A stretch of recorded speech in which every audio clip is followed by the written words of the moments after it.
আসসালামু আলাইকুম প্রিয় দর্শক, আজ শেয়ার করব পাকা তালের এক দারুণ স্বাদের এক নতুন ধরনের পিঠা রেসিপি, যেটা একবার খেলে মন কিন্তু চাইবে আরও খেতে আরও খেতে।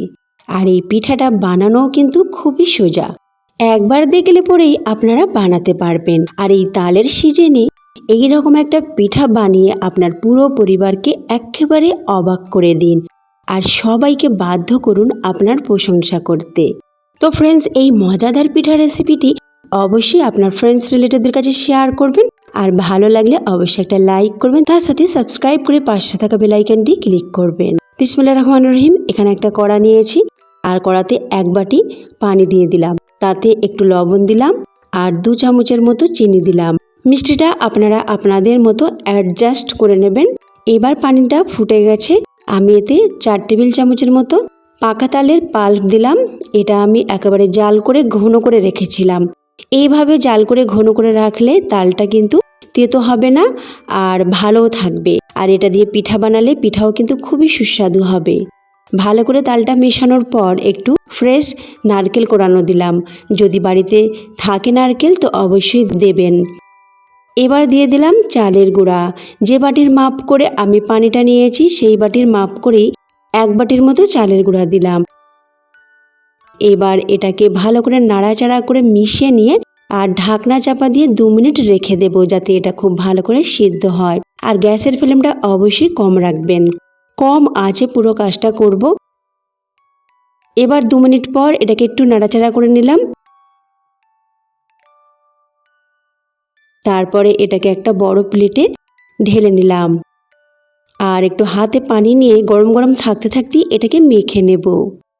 খুব ভালো করে একেবারে মোলায়েম করে মেখে নিতে হবে।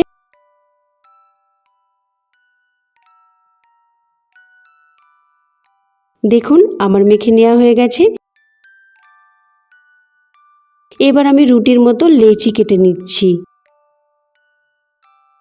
আর প্রত্যেকটা লেচিকে ভালো করে গোল করে মসৃণ করে নিলাম।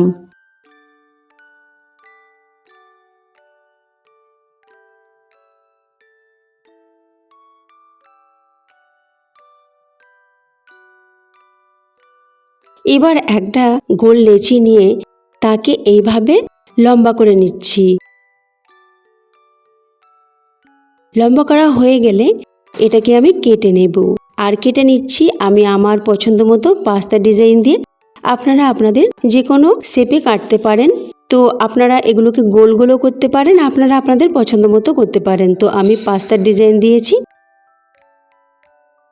এটা এক সাইডে সরিয়ে রাখলাম। এদিকে একটা বাটিতে 1 টেবিল চামচের মতো কাস্টার্ড পাউডার নিলাম, আর তাতে 3 টেবিল চামচের মতো দুধ দিলাম। ভালো করে গুলে নিলাম। তারপরে এইদিকে একটা পাত্রে আমি 500 মিলি ঘন দুধ নিয়েছি। দুধটাকে আগে থেকে ফুটিয়ে রেখেছিলাম। দুধে একটু লবণ দিলাম আর 2 টেবিল চামচের মতো চিনি দিলাম। মিষ্টিটা আপনারা আপনাদের মতো অ্যাডজাস্ট করবেন। তারপরে ভালো করে এটা ফুটে উঠলে আমি পিঠাগুলো সব দিয়ে দেব।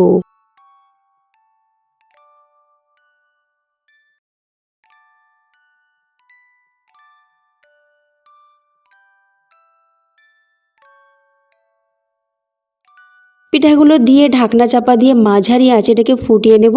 দেখুন পিঠাগুলো কেমন ফুলে উঠেছে আর উপরে ভেসে উঠেছে। এবার একটু চামচ দিয়ে নাড়াচাড়া করে দেব।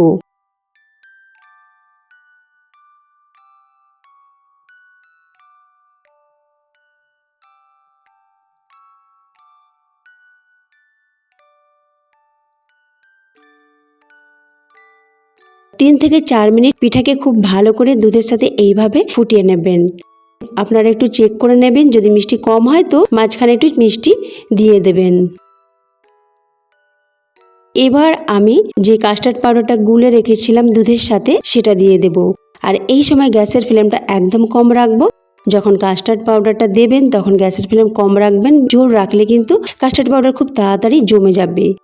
তো এইভাবে আস্তে আস্তে এটাকে নাড়াচাড়া করে দুধের সাথে মিশিয়ে নিলাম। আর যখন খুব ভালো করে মিশে যাবে তখন গ্যাসের ফ্লেমটা জোর করে এটাকে একবার ভালো করে ফুটিয়ে নেব। তারপরে এটাকে 10 মিনিট কম আঁচে বসিয়ে রাখবো। আর আস্তে আস্তে এটা হবে। এটা যখন পুরোপুরি হয়ে যাবে ঠান্ডা করে একটা বাটিতে নিয়ে নেব আর পরিবেশন করে নেব।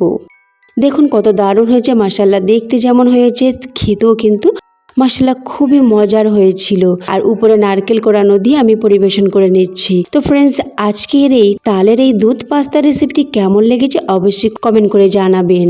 আর ভালো লাগলে লাইক শেয়ার করবেন। আল্লাহ হাফেজ।